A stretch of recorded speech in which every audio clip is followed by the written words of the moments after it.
All right, man. I've actually been a fan of yours for a minute, so I'm excited to have you on. We got some mutual friends. We got one in the back over there, Jarrell Harris. He's been on the pod many times. The audience knows him. He came bearing gifts once again. Good man, good man. But my man Tony, what's good, bro? I'm chilling, man. Honestly, I appreciate you having me on because I don't get a chance to do many podcasts in general. So Really? yeah. Is there a reason for that?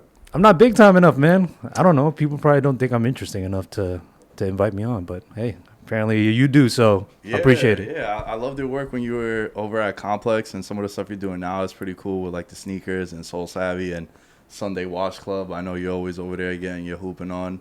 Yeah, for sure. So it's nice to finally connect. And I know we got a lot of mutual interests as well. But before we get into some of the MMA talks, tell me about your time at Complex, dude, because that's when I feel like that's when you got put on the map, right? Yeah, man, that was a huge stepping stone for me. I'd be denying it if I didn't say that. So I started at Complex in 2016. The way I got to Complex was, let's flash back, right? 2015. I was working at an insurance company, just temping, doing administrative work.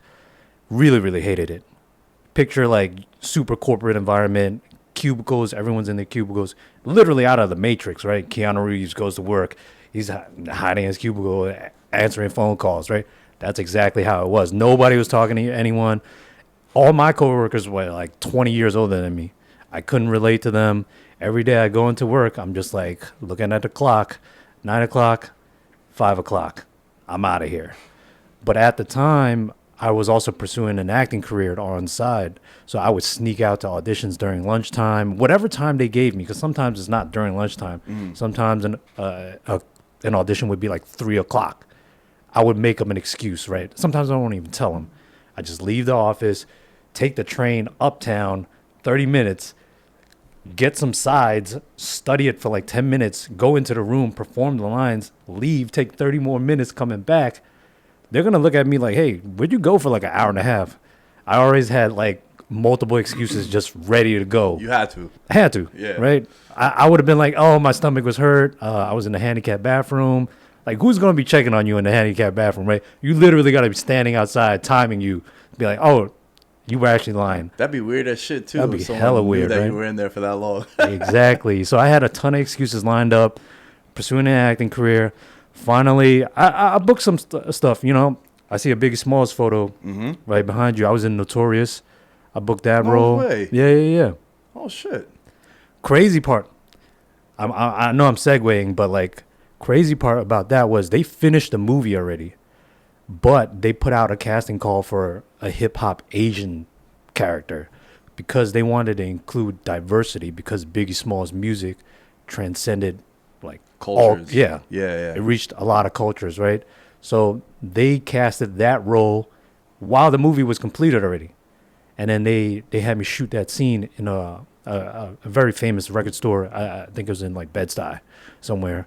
And we filmed it, and I thought it was going to hit the cutting room floor because you just never know, right? If the movie's done, it's done. Yeah. But no, they slipped it right in there, and it was just like, oh, shoot, I'm in a movie. So, yeah, when you get a chance, go check it out, man. Go watch that. I'm literally the only Asian guy in the movie, man. You cannot miss it. You cannot miss it. But yeah, so I was booking some stuff here and there, but I realized after like, you know, getting rejected a bunch of times that if I really, really want to pursue this acting career, I need to like quit the insurance job and go all out and just invest my time into that. So I quit. I was unemployed for like 6 months. During that 6 months, I was collecting unemployment, right? Because you got to be smart about it, right? Free money's free money. Yeah. Like, why would you not take it? Too. There ain't nothing wrong with that. Yeah. So every day I would go to my local Starbucks, bring my laptop there, study how to like edit videos, piece together videos. I was watching a lot of Casey Neistat, how to like vlog and stuff like that. At the time, I invested in a camera, and I was just teaching myself how to like, you know, work a camera, how to edit, all that stuff, right? Self-taught. Out of that 6 months, the NBA Finals was coming up with Cavaliers versus like the Warriors. I think that was the first year. And I was just watching Bleacher Report, seeing how they were like, you know, dominating social with these like video memes. I started teaching myself how to make video memes. Literally just I took my mom's head, photoshopped her head out, and put it on a baby dancing. That was my first video meme ever. I was like learning how to track, motion graphics, all that stuff by myself. It was sloppy as hell, like now looking back, but Trial and error, bro. trial and error, yeah. That's how I learned how to do all my shit too. YouTube University. Hey, man. How to. Lesson, kids.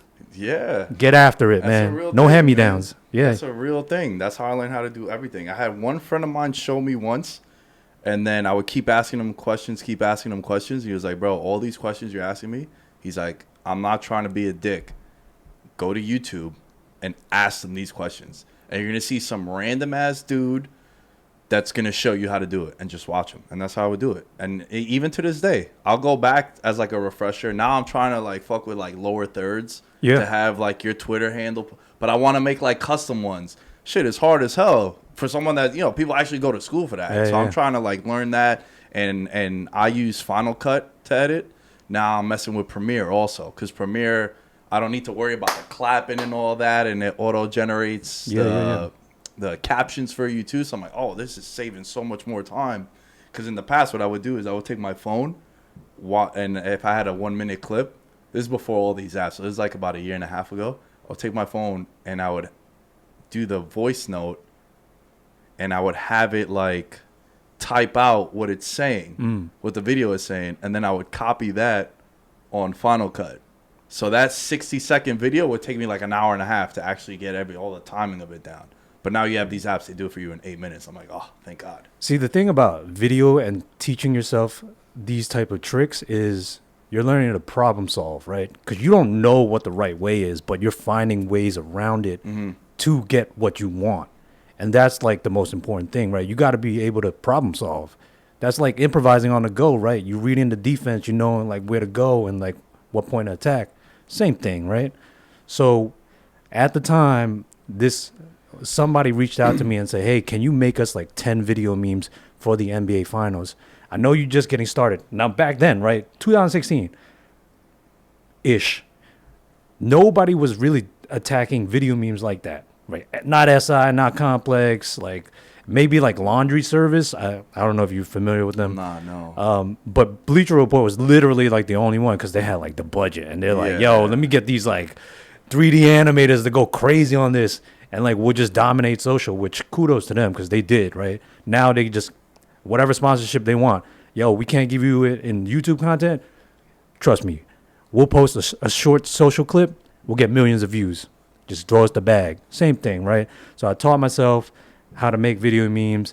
This one person reached out to me, hey, make us 10 video memes for the NBA Finals. I did that.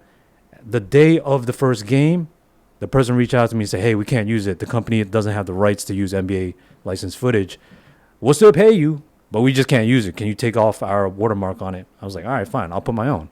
So I let it go after the first game was over. It went viral, right? It was just like the Warriors like cooked them. Yeah. They cooked the Cavs. And I let that meme go. It went viral. House of Highlights was posting it. At that time, right, when a House of Highlights posts you, it's like a big W for you. Yeah. Nowadays, it's just like, yo, ESPN Sports Center, like, it's common now, right? Right. But at the time, it was crazy. So once game one was over, I started letting go of more of these because I had 10 of them lined up. And I made it for every scenario, right? Like Cavs win, all right, LeBron goes crazy. Warriors win, Steph go crazy with Clay, right? Whatever scenario. So I did that. While I let them go, I kept tagging every single company because I was unemployed at the time. I need a job, right? Yeah. So I tagged ESPN, TNT, Complex, whoever. Now looking back in hindsight, right, you understand how social works. There's one person literally controlling the account. They see everyone that's getting tagged, right? So when they see it, they're like, oh, shit, look at this guy. They'll refer to their manager like, yo, this guy's like really, really like posting well. He's posting some nice stuff. It's constant. Yeah, that's true. So then Complex reached out to me and say, hey, we're looking for somebody like you. Can you come in for an interview? Went in. They offered me the job that night. And I was like, shoot, I could take this. But also at the same time, Bleacher Report reached out to me as well. Right. And I'm thinking like, damn. I want to work for Bleacher Report because they have someone who like knows how to make this stuff. At the time, I was just teaching myself. I want like somebody to teach me how to be better. Right. Right. But also Complex offered me the role to be the first one. So there was like, my ceiling was like unlimited at that time, right? So it's like, where do I go? Do I go and work under somebody, or do I go and be by myself and like, sky's the limit? I said, screw it. Bleacher Report took too long to give me an interview. I'm going to go with Complex. Let me get that money, man. So I got my foot in the door. That's how I ended up at Complex. And then, like, you know, it kind of snowballed into me getting my own show, because at the time, first 2 months go by, I get employed July. Then July, August, September? September, I decided to bring my own camera into the office. Risky move, right? You bring that into a corporate environment, you might get fired on the spot. Why? It might be like, you know, some people might have security issues, right? Oh, maybe they think you're trying to do some like Right. sneaky shit and record like office stuff. But yeah, it's like, yo, who does that, right? It's like, Yeah, you know what? Now that you say it, that's a good point. Yeah. yeah, it's like if I go into ESPN and I'm just like, yo, I got my personal camera here, they're gonna be looking at me like, yo, what you doing, man? I don't know about that now. Or if I go into Nike headquarters, and I'm like, yo, yeah. I got my own camera here. Yeah, that might be different because they'll probably have some stuff in the works that they don't want to release yet, and maybe they might think that Right. you're secretly They think I'm with a mole, Adidas man. or something. Yeah, exactly. Yeah. But I think nowadays though, because like I've been at the Wynn in Vegas with Blue Wire. They got the studio there, and there's a lot of athletes that come in, or even influencers, and they'll have their own camera people with them. It's too. different now, bro. That's what. Yeah, you're right. It's different now. Adding context, this is 2016. Yeah, so yeah. That's true. Yeah, so when I brought my camera in, I was super nonchalant about it. I wasn't like waving around like, yo, guys, I got a camera right you're here. keeping it I'm under about to wraps. record you. No, I literally was sitting next to my coworker because we're cool. We just filming like dumb clips. I would just put a camera just how you put a camera over there. I put it right here and be like, yo, what do you think about these sneakers right here? Like, what do you think about Frank Ocean? Whatever, right? Whatever we talking about. Like, I would have all these clips, and I'll bring it home at nighttime, and I would edit them together and make an episode.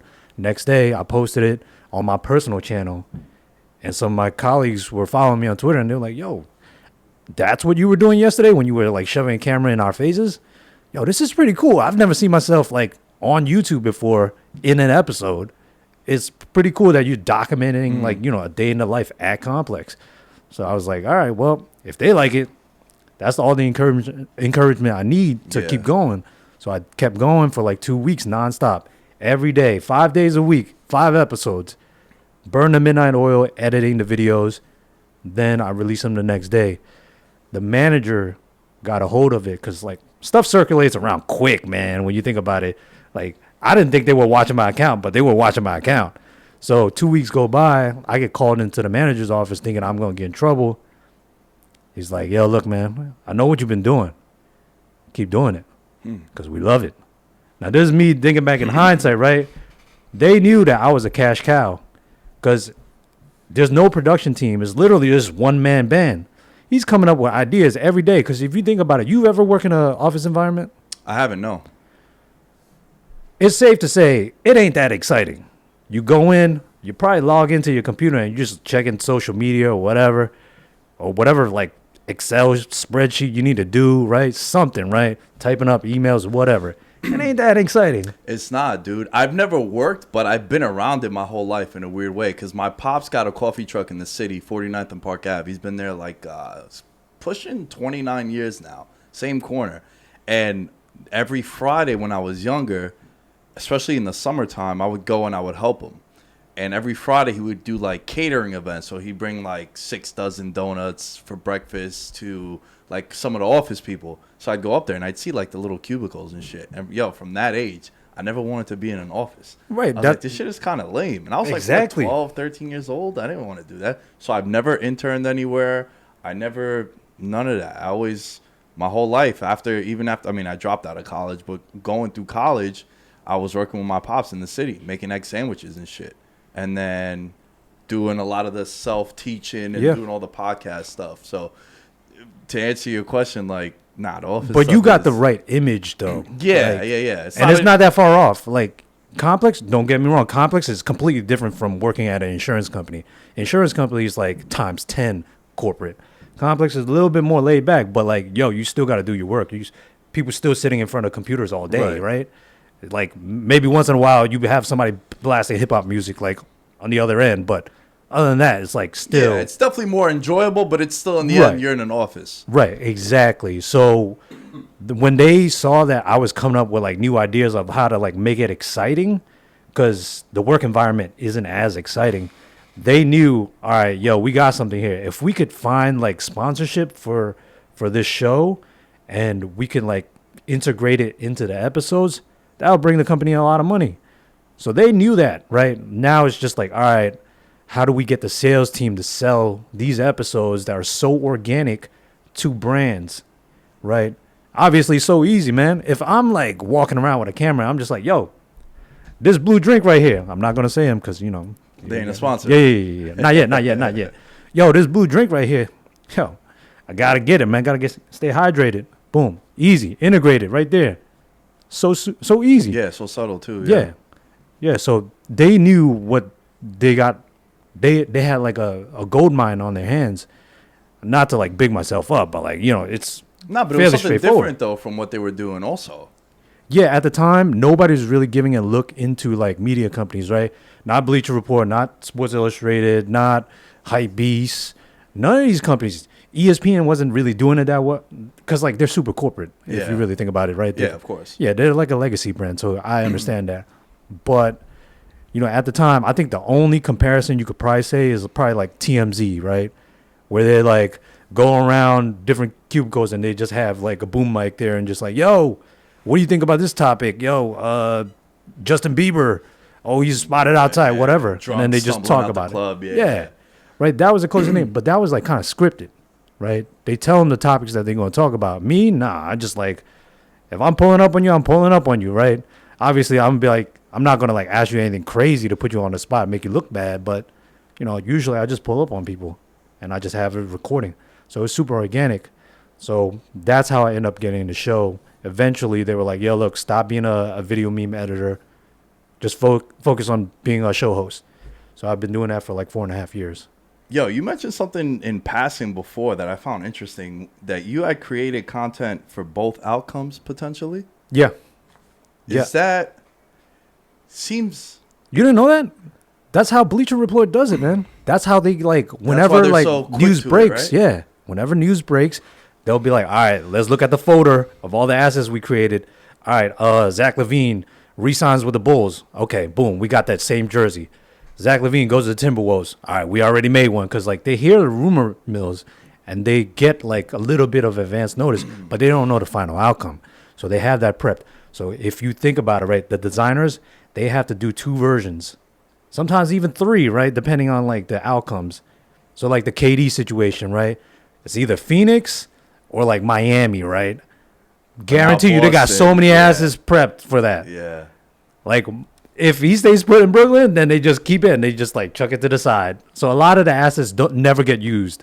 And that's like the bad part about like, designing. Yeah, it's like when you see teams that win championships and they already got the merch, Yeah. and then they'll show like they send Ship all it to they third world ship country. Third world countries. Yeah. It's like someone got a New England Patriots 2011 Super Bowl hoodie when they lost to the Giants. It's my favorite team, the Giants. That's why I'm making fun of the Pats as best I can. But yeah, that's interesting, man. It makes sense though, right? But if you have a huge team like that and you have that kind of budget, it's like I can't sit there and spend all. I mean, that you time. can. You Yeah, can. you could if you plan. If you, yeah, But that's it's true. just like, balancing like what's the smartest play to maximize your time, right? Like if you know for a fact that this video is going to go viral, then yeah, just make both outcomes. But if you know it's like little reward at the end, just like, why am I killing myself just for like a couple likes or a couple views, No, but you bring up a good point though. Like with the Warriors and the Cavs, there's only 2 potential outcomes. Yeah. Right, as far as who's going to win the title, and that ended up being a lengthy series anyway. So you had at least 10 to 12 days to plan accordingly. Yeah. So there is some truth to that. So how do you feel about hosting your own show? Was that validating for you after quitting the insurance thing and all that? Because for as much as we don't want that pat in the back, bro, like for me personally, on this journey, it just seems like every 4 to 6 months, some dope shit happens that I'm like, this doesn't suck. I'm not wasting my time. it's working. All these like cliches and being persistent and believing in your product, whatever it is, like there's a lot of truth to that. So was that something for you? Yeah, it was rewarding because I've had a taste of it, right? I told you, like, yo, I was pursuing an acting career, and yo, forget what anybody tells you. Being talent is dope. Like, yo, when you go on set and all you got to do is act and, like, remember your lines, people will cater around you. They'll be like, yo, Tony, what you need, man? Yo, you need water? All right, yo, I got you. Like, yo, just anything you need, man. Yo, you need wardrobe change? Yo, I got you, right? Being talent is great. Obviously, the hard part is delivering the lines and all that stuff, right? Right. So being a host is great if you have a great team behind you. If you're doing everything by yourself, which what you are doing, it's going to kind of suck, right? Because it's like you're grinding like crazy. But just know that at the end, when your show does become successful, it's going to feel so damn good when you have a strong team around you doing all the handiwork. Like, one of these days, you just going to be like, yo, let me turn on the mic. There's going to be a producer here powering up, sync clapping, making sure the audio's right, camera's right. You don't have to worry about none of that stuff. After you're done recording, talking, yo, you just pass it to the editor. They take care of it. You're just going to be talent at that point. That's the best shit in the world. Yeah. So, yeah, looking back, granted, I was still a one-man band, but, like, it felt good. Like, yo, I don't have to wait for a casting agent to, like, give me a role. I already made my own shit. Look at me. I got my own platform to, like, showcase myself. So it was kind of rewarding on that end. Yeah. Yeah, no, that's a hell of a point, because that's what, everyone always asks me, like, what's, like, my end goal with, like, VM? And I'm like, the end goal has been happening. Like, I'm able to just create content full time, right? As someone that dropped out of college, never, like I was telling you before, never worked in offices, didn't get a degree, didn't want to, like, I didn't want to do, like, normal shit. There's none, again, like, my mom's a teacher. Yeah. You know what I mean? Like, a lot of my friends, they got union jobs, they're, plumbers, electricians, whatever it might be, cops, so, like, to me, I just didn't want to do that. And I've always loved sports, and I love the betting stuff too. I have all these interests, and I've used VM as, like, it's kind of like when you go to a park and you play ball. It's like you're sharpening your tools, you're working on your craft. Yeah. It's like the same thing. Like, I use this as, like, this is my resume. Mm-hmm. And then through this, now I'm in a position, how you're saying about building out the team, like, I'm really excited for the fall and this football season, because now I'm actually going to have a producer. I was telling you some of my plans before we were recording. It's like there's going to be a producer. So now I'll be able to focus more on, like, my personal brand and, like, the business side of things too, reaching out to sponsors, doing this, doing that, getting cooler guests to come on too. And there is a lot of, like, comfort in that too, knowing that you have a team, because you're right, bro. It was trash when I would edit, and it's like, damn, son, no one's going to watch this shit anyway, but I got to do it. You got to do it. But then it helps in the long run, like, when you really think about it, like, it's allowed me to do everything that I'm doing now. Right. No, it definitely helps you level up your skill set, because now you kind of become undeniable too, right? Like, you become such a big asset that you're not just a host, right? Like, you are able to edit. Swiss Army knife, yeah. Yeah, exactly. Yeah, so, like, even, like, by you grinding and, like, burning the midnight oil editing, even though it's, like, might be trash, you know what to look for in an editor to edit your stuff, right? Because then somebody could always be like, yeah, I edit, but, like, you're just taking the word for it, right? Now you know, like, all right, yo, show me a reel, man. Yeah, let me see your work, your previous work. All right, yo, okay, you're legit, right? You have a better understanding, like, what to look for when you're building out that team. So that's, like, you can't just skip that step and just be like, all right, well, I'll just get somebody to do it. Then you won't teach yourself, like, what to look for in the future. So right, and then also, if you don't have something you could show them that you want it to look like, you can't be mad at them. Exactly. You're like, yo, Tony, this isn't the shit that I wanted. It's like, well, yeah, but what is it that you want? Yeah, exactly. At least now I can tell them, like, yo, look, just go to the Instagram. You know what the reels look like. You know what the YouTube videos look like. My stuff is also, like, pretty simple. It's only 2 cameras. It's not, like, super duper high tech, but it's more tedious than anything. Right. But, like, as long as, like, you have a clear direction, like, all right, yo, I know you're good. Try to keep the same format, but add a little sauce to it, right? Bring it up a notch, right? Get freaky with it. Whatever you got to do. Yeah, add your spice own it unique, up. Yeah. Make it look cool. As long as you got that foundation and you know what you're looking for, then you're on the right path. How'd you like hosting? Or how do you like hosting? It's cool, but it's also a lot of work because hosting is a full-time job, man. Yeah. Like, if you're a one-man band and you don't got a producer, like, doing research for you, you got to do the research. And then you're focused on, like, damn, man, I hope the camera doesn't time out when I'm talking to this person right here, right? That's why, like, it's better if you have a strong team around you. So that way you can just focus on, like, listening and being attentive, right? Mm-hmm. That's the most important part, right? Hosting is dope, man. It's dope when you have the right tools and you're serious about it. You do your homework. Yeah. You do your homework, you're good. Solid. What's like your interview style? So I like to watch a lot of interviews, right? If I know I'm talking to, like, Because you've interviewed a lot of cool people that I'm fans of too. Like a lot of UFC fighters. Those are the ones that really caught my attention with you because I'm super passionate about UFC. I love it. It's probably become like my favorite sport. Easily to go to. Yeah. And even to like I don't miss a fight. Oh, yeah. I mean, I try to watch as many fights as I can. Now, there's a lot of people that watch, like, Bellator and, like, no, I don't watch that. I'm just UFC, man. I'm just UFC too. Well, there's the MMA fanatics. Yeah, but then there's the UFC fanatics. Yeah. That's what I am. I'm UFC. So I can't, MMA folks are gonna be like, yo, you don't know nothing about these guys. I'm mainstream, bro. You gotta be UFC like It's in all wrestling. good. Like I don't want to hear about all that other shit. It's WWE for me. Like if you're in the indies, like no AEW, none of that stuff. I got you. You gotta be big time for me. Okay. Yeah, no. So like, I try to do a lot of research on the guests before they come on because it's like doing your due diligence, right? It's also respectful too. Yeah. You don't want to go in there and just be like completely blind to it. Yeah. But at the same time, it's just like, yo, sometimes you can't fake the funk, right? Sometimes, like, there's people out there that live and breathe the UFC, right? If you're not, like, consumed by it 24/7, you probably don't know every single thing about him, right? Yeah. Ariel Helwani, man, yo, salute to him. He's been doing it forever, and he's like a walking encyclopedia. He'll tell you, like, UFC events by numbers, and I'm like, yo, I don't know who's on the main card. Like, you just name a number. I'm like, tell what? you like the second fight on the pay-per-view. Yeah, I'm like, I don't know about that, man. I just know about this fighter's name, right? So, yeah, I mean, you try to prep as much as you can and then just try to ask questions that are more that would like normalize the fighters, right?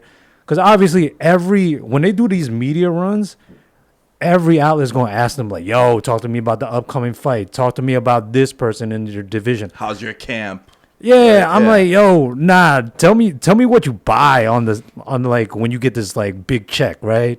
Tell me what you blow your money on, right? Tell me about like the best restaurants to eat at or whatever, right?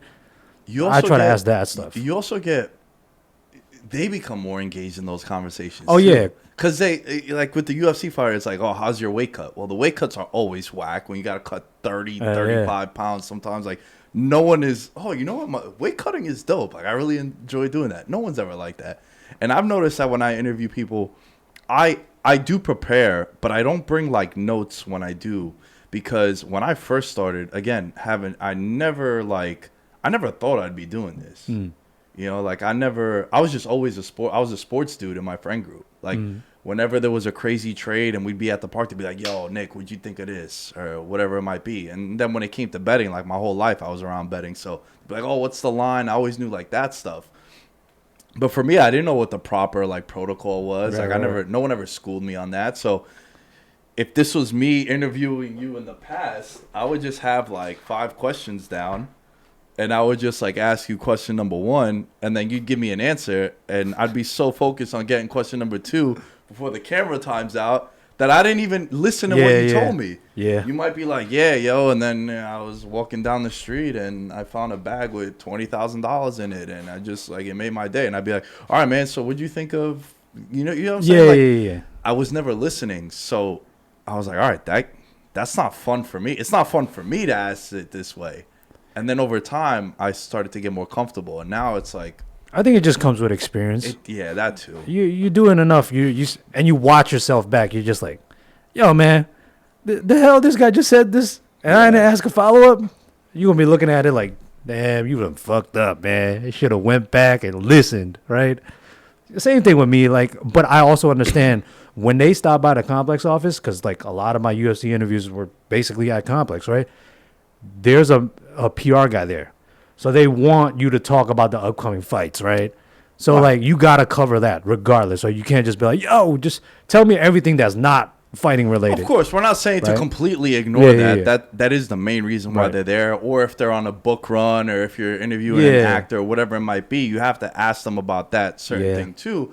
But I do like to have fun with the guests that I'm having too. To Yeah, ask yeah. them something not like that they've never heard before, but try to ask them more about getting to know that person too. Yeah. It sounds so simple, but a lot of times you'd be surprised they don't get asked like shit like what are you watching on Netflix?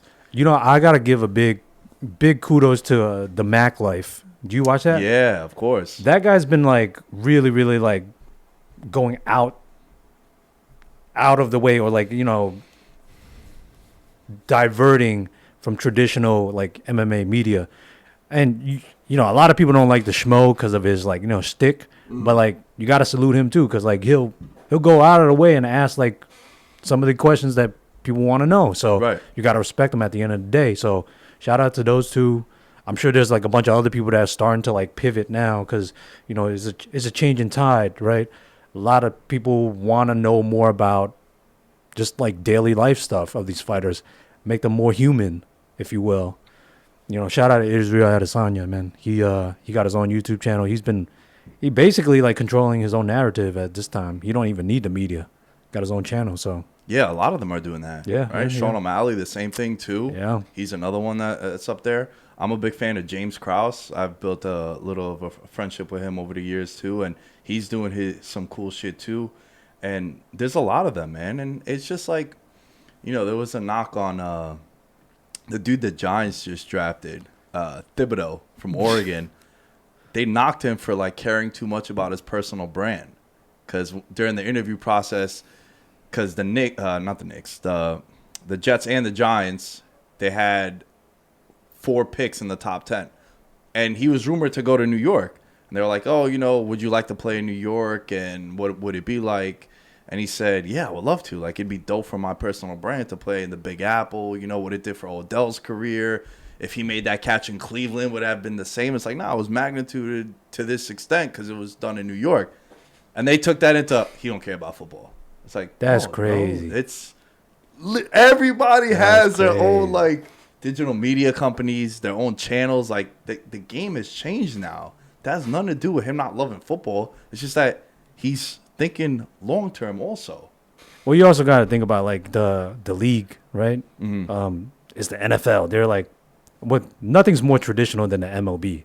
MLB is Right. like, yo, we don't want to, no new school stuff. Everything's old school. Oh yeah. NFL is kind of like that. NBA is probably like the best at pushing and like accepting the new generation. So They were you also gotta- the first ones that like you wouldn't get in trouble for like reposting their highlights. yeah. All the other ones would like you'd get like that little like email like, oh, you got to take this down or else. It's like NBA was. I mean, I think that tunnel walk, man, it really like, you know, revolutionized players, man. Because like now all these other sports, they were like, yo, shit, I dress nice. I'm trying to get a fit off too. Yeah. Like, yo, let me get my shine. Post that, you know? Because it only helps their own personal brand to get the bag, right? Mhm. So all these players, they want to get the bag. Not everybody can get that LeBron money, but like, shit, let me get a little something, right? A little something for Yeah. sure. What after what's been like after Complex? Life after Complex. So after I left Complex, well, SoleSavy came to me and they offered me a better opportunity to grow my career, right? And obviously, I'm not going to turn it down, right? I was thinking my trajectory, and I'm like, all right, well, this title, obviously more money, Yeah. I can't turn it down. So I took it. It's been pretty challenging working because I went from an established company to a startup. Startup life is no joke, man. It kind of took me back to the days of like, yo, you at the Starbucks and like you just grinding away, teaching yourself how to do stuff. It's like full circle kind Yeah, of. Right? it's kind of similar, man. It's just like, yo, you're completely remote.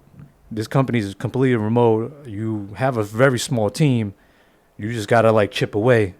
Hopefully that it'll keep growing and you're in the right direction. But yeah, it's been challenging so far. But obviously, like, you know, I've been making it work because sometimes you just got to bet on yourself in life, So, I've been challenging, but I'm grinding through it right now. Yo, challenges are dope, man. I think it's a good thing. Like I always, like we were talking before about like the lower thirds. I know that's far less extreme from like leaving a company that you built your whole career on and going to a startup. But like the idea of just like adding something new, like I don't like being comfortable, bro. Like I like challenges. I like being stressed. Like I think there's good stresses too, not just like the bad stresses. Not recently, it's been like 3 years now that I do MMA and like jiu-jitsu. And like that was like a dope, humbling experience. And like being able to get to grow in that and get better at that was like really cool too, because you're put in like uncomfortable positions and you learn so much about yourself. Because sometimes you gotta just like grind it out and hustle through it. Yo, how good are you in jiu-jitsu? I've never been What asked you that. you got like a color belt? I'm a blue belt. You a blue belt? Yeah. Wait, can you break it down for me? What colors? White, blue, purple, brown, black. Oh, you the Blue Ranger right now? Yeah. Okay. Yeah. All right. It's dope when you finally get the first color. At blue belt, you're able to like the art of jiu-jitsu.